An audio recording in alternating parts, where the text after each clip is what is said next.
하나님께서 이 세상 속에서 하나님의 일과 하나님의 역사를 이루어가시는 방법이 있습니다. 그것은 하나님의 사람들에게 하나님의 마음을 주시는 거예요. 그래서 하나님의 마음을 가진 사람들로 하여금 하나님의 일을 이루어 가게 하시는 것입니다.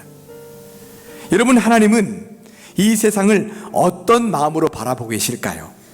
이 세상을 바라보시면서 흡족하고 기쁜 마음이실까요? 아니면 황폐해진 유다 백성들을 바라보시는 것처럼 안타까움과 불쌍히 여기는 마음으로 바라보고 계실까요? 하나님은 우리를 굉장히 많이 사랑하셨어요. 독생자 아들을 우리에게 내어주실 정도로 우리를 사랑하셨다라고 하는 말입니다. 이 세상 사람들 중에 하나님께서 창조하지 않은 사람은 단 한 사람도 없습니다. 이 세상 모든 사람들은 다 하나님께서 정성스럽게 창조하신 존귀한 피조물들입니다. 그러므로 하나님은 이 세상 모든 사람들을 다 사랑하십니다. 이런 하나님의 마음은 자녀를 사랑하는 부모님의 마음 그 이상인 것이에요. 그런데 문제는 이 세상 사람들 중에 하나님을 떠나 사는 사람들이 너무나 많다라는 것입니다. 그들은 이런 하나님의 사랑을 알지 못한 채 하나님을 떠나 살고 있는 것입니다. 그러니 그들을 바라보시는 하나님 아버지의 마음이 얼마나 아프시며 애가 타시겠어요. 이런 하나님의 마음을 가장 잘 알고 있는 분이 예수님이십니다. 예수님은 자신이 이 세상에 온 이유가 잃어버린 영혼을 찾기 위해 전도하러 왔다라고 분명히 말씀해 주셨어요. 뿐만 아니라 예수님은 부활 승천하시면서 제자들과 성도들에게 마지막으로 당부하신 말씀도 예수님의 증인이 되라는 말씀이었어요. 이렇게 해서 예수님은 우리에게도 하나님의 마음을 전해 주신 것입니다. 오늘 말씀은 하나님께서 요나에게 니느웨로 가서 멸망을 선포하라 라고 말씀하셨습니다.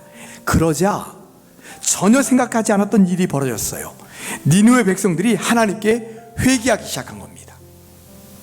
이것을 보신 하나님은 니느웨를 멸망시키겠다는 뜻을 돌이키셨습니다. 그들을 용서해 주신 거죠. 그런데 이런 하나님의 뜻을 요나가 받아들이지 못했어요. 여러분, 니느웨는 누가 봐도 멸망받아 마땅한 민족이에요.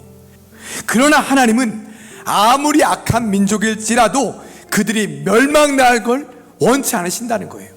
그들을 향해 하나님의 마음은 그들을 내가 아끼지 않겠느냐라고 말씀하고 있는 거예요. 여러분, 이것이 하나님의 마음이에요. 사랑하는 우리 예일교회 성도 여러분, 전도하는 것 참 부담스러우시지요?